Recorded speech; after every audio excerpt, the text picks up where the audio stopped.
Здравейте,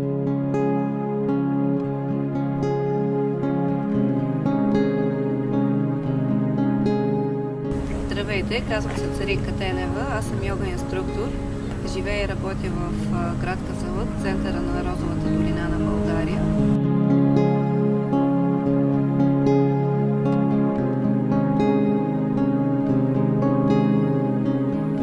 Практиката си по йога съчетавам с енергията на българската роза. Розата е цветето на любовта и светлината. Благодарение на нейния аромат и висока чиста вибрация, по-лесно отпускаме тялото и ума.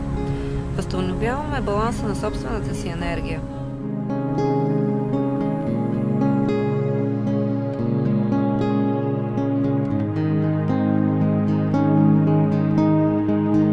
Използването на розовото масло при изпълнение на алтернативно дишане изчиства и балансира шеста чакра.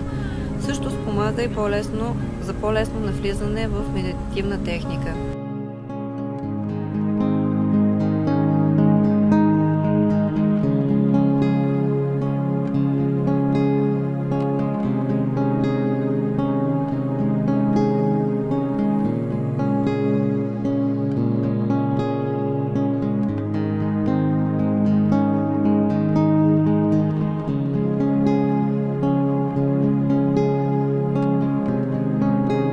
Дори да не практикувате йога, може да усетите силата на розата, като сутрин напръскате лицето си с розова вода и денят ви ще бъде прекрасен.